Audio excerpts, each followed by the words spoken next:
आए भैया। हाँ। हम भोजपुरी गाय गुड्डू मतलबी। अच्छा।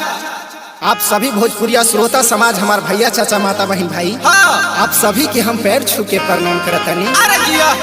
और देखिए हाँ। यही चैत के महीना में एगो औरत के पति परदेश बाड़ी। अच्छा। और देखिए औरतिया का कहतिया भैया, कैसे कहतिया। कैसे कहतिया हो? ए रामा पिया छोड़ी गईले पलमुआ,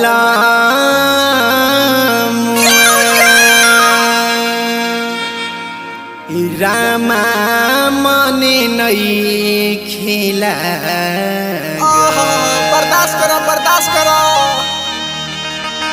कैसे के रहिए बलमुआ,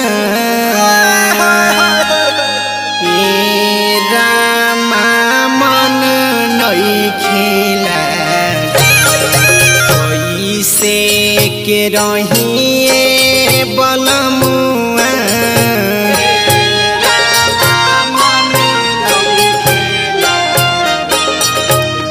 कैसे के रहिए बलमुआ।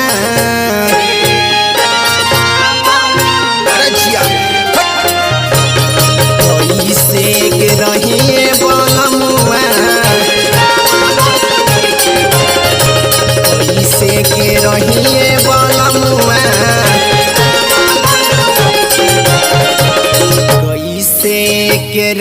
कैसे के रहिए बलमुआ।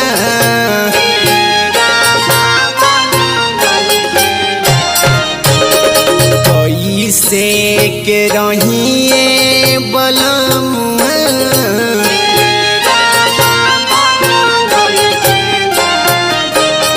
कैसे के रहिए बलमुआ।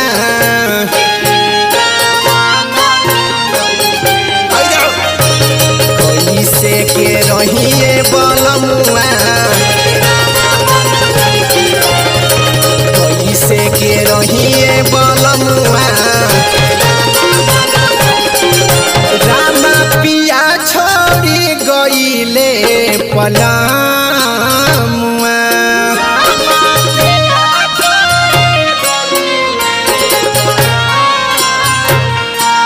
राम पिया छोड़ी गईले पलमुआ।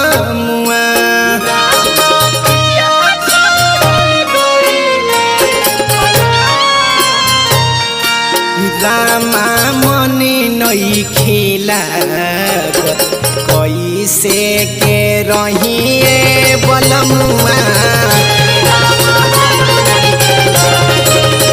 कैसे के रहिए बलमुआ,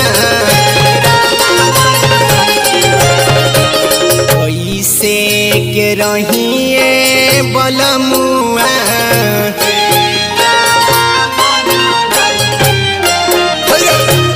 कैसे के रहिए बलमुआ, कैसे के रहिए बलमुआ, कैसे के रहिए बलमुआ। रामा पिया छोड़ी गईले पलमुआ। क्या बात है जिया हो? रामा पिया छोड़ी गईले पलमुआ। जिया ना बुढ़ऊ चाचा। रामा मन नई खिला, कैसे के रहिए बलमुआ। कैसे के रहिए बलमुआ, कैसे के रहिए बलमुआ, कैसे के रहिए बलमुआ, कैसे के रहिए बलमुआ, कैसे के रहिए बलमुआ, कैसे के रहिए बलमुआ, कैसे के रहिए बलमुआ, कैसे के रहिए बलमुआ, कैसे के रहिए बलमुआ, कैसे के रोहिए बलमुआ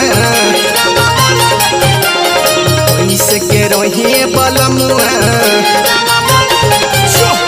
कैसे के रोहिए बलमुआ कैसे के रोहिए बलमुआ अरे जिया हो कैसे के रोहिए बलमुआ कैसे के रोहिए बलमुआ कैसे के रोहिए बलमुआ कैसे के रोहिए बलमुआ जियो बाबू